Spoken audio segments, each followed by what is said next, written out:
This will be a quick history lesson about the Puritans, the Pilgrims, and Thanksgiving.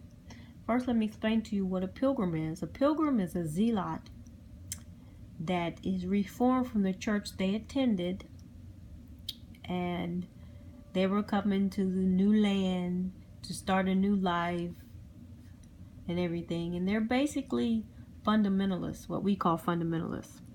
They push their beliefs on you, and they believe in church and state combined. And what I gathered from their religion is a combination of believing in God and astrology. Okay, now let me describe the Puritans. The Puritans are also zealots, but they believe the church and state is separate. They are an authoritarian type of religion, and they believe that the men are dominant, the men are in charge, but they embrace science and technologies. They're more conservative. Something about they believe they're elected by God for salvation and eventually called a saint by doing some deeds, or someone declares them a saint after performing so many deeds. But what they believe is to be true no matter what it is. Meaning, if they select a clergy to preach and he tells you that the door is white when it's actually green, you have to agree with him that the door is white. Otherwise, you will be in trouble, because that's what they believe. Okay, now let's go to some events that happened. You had the Pilgrims came over on the Mayflower, and the leader was William Bradford. He was a pilgrim. He came over on the Mayflower. But they also had Miles Standish on there. He actually was a Puritan, but they didn't know. He was coming over there to be some type of protector or some sort. But he was exiled from his country, so it made a perfect time for him to take the trip, because he was upset because he hadn't been declared a saint yet, and he did something that caused him to exile from the church. So it was a perfect trip for him. Okay, now let's go to some of the events that happened.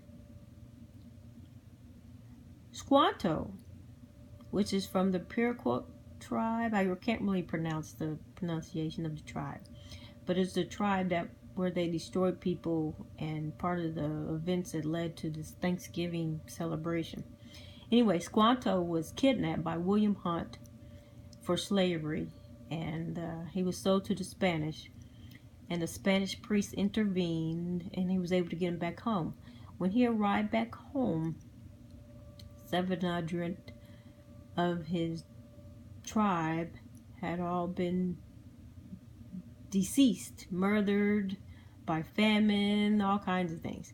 Anyway, the issue that happened was there was some English and Dutch mercenaries that came, and they knew about the annual corn dance that tribe has every year. So while they were preparing for the annual corn dance, as the men came out, the mercenaries surprised them with clubs and shots and just killed them. Well, the children and women were in there. They were getting all scared, so they gathered, in the huts. And the mercenaries surrounded the huts and burned them, and then burned them alive. Now, going back to some other events with Squanto, when the Pilgrims landed, the first thing they did within the second day, they ended up kidnapping some of the natives so they could teach them how to plant and survive, because they couldn't. So they were kidnapping and forcing them to be taught. Now, these are pilgrims. So Squanto stepped in and offered to help so they could stop punishing him and the other people. So that worked out in their favor. Let's go to Miles Standish. He arrived on Plymouth. And let's talk about a character named Benjamin Church. people should be familiar with Benjamin Church because he is like the forerunner of the famous Army Rangers. Anyway, the story surrounds them. There were 3 chiefs. Now, it's been conflicting stories about which ones did what. But 3 chiefs, Benjamin Church and Miles Standish, both pretended to be traders, going to them, trying to explain to them they were going to be traders so they could make some type of trade for something. And they were all tricked. And this wasn't done at the same time. But what happened was these chiefs were beheaded, their bodies quartered, and one of the chiefs that was beheaded was put on a pike stick in the center of town in Plymouth and stayed there for like 25 years. So I don't know if it was a reminder, but it stayed there 25 years before it was removed. And one of the hands were cut off. 2 of the hands were cut off, one of the chiefs, and those hands were sent to Boston. George B. Nash made a statement that that Miles Standish, who happens to be an ancestor, DNA ancestor of ours. Very sad, but he is a DNA ancestor nonetheless. That not only did they take the chief, they took the chief's younger brother and hung him from the rafters in the spirit of white supremacy for good measure. That's, I'm getting a little choked up now, so I'm trying to hurry up and finish this.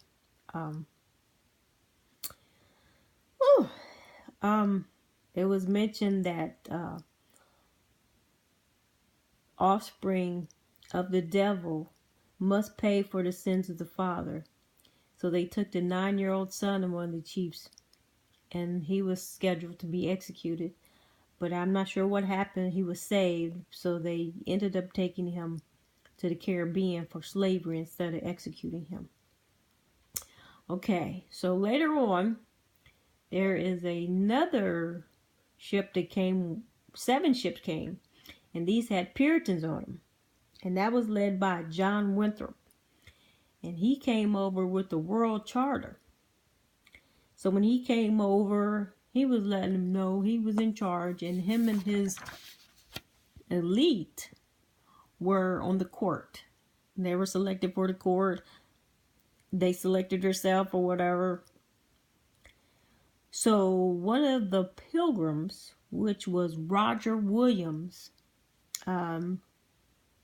wanted to see the Royal Charter because it had been there for a minute.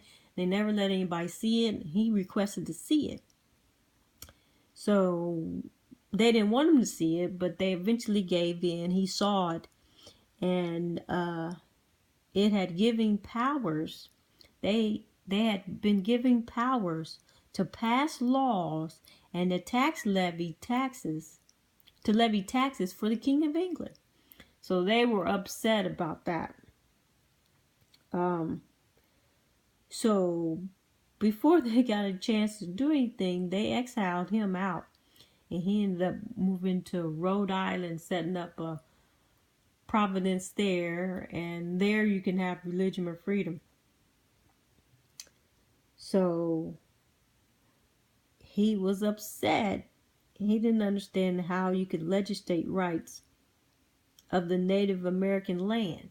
Now right there, they were saying it didn't belong to them, but yet they were upset about the king coming in saying that. Okay, so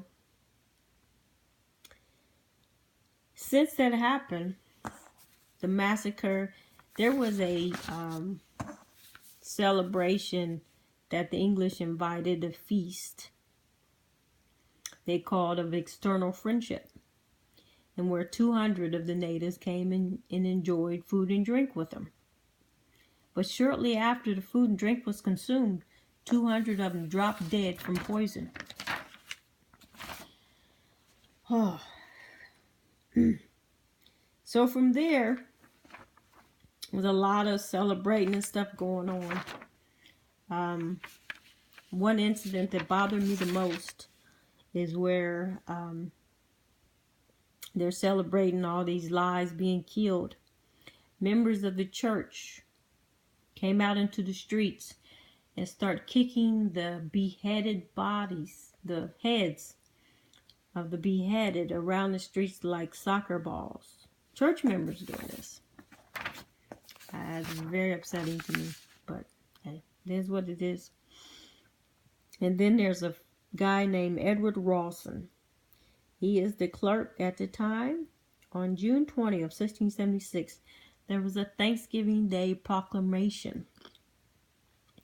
I'll read a couple lines of it, but it's called the Governing Council of Charlestown, Massachusetts, held a meeting to determine how best to express thanks for good fortune they had seen their community securely established. The Holy God having been a long and continual series of his effective dispensation in and by present war with heathen natives of this land. I'm not going to read anymore. But shortly after that,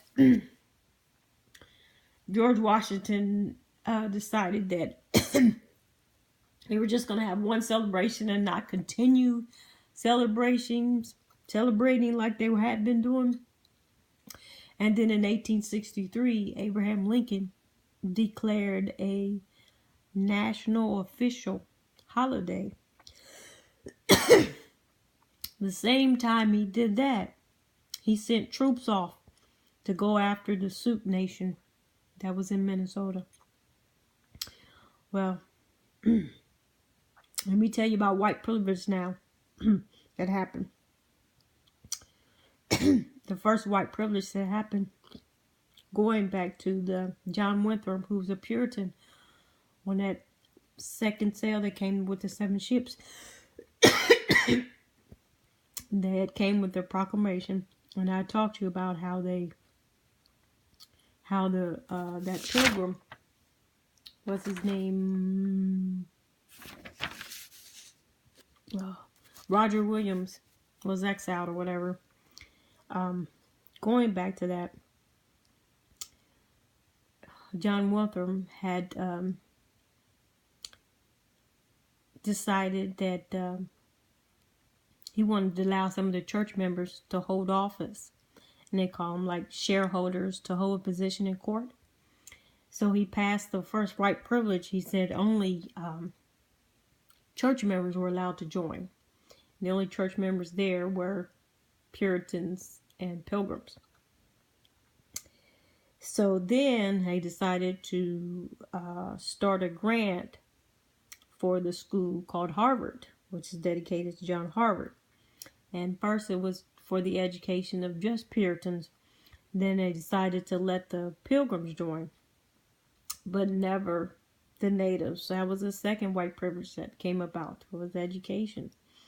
And the third and final one that came about was it started to allow voting. And the voting stated for white male landowners only. I can't talk anymore. I'm too choked up. That's enough.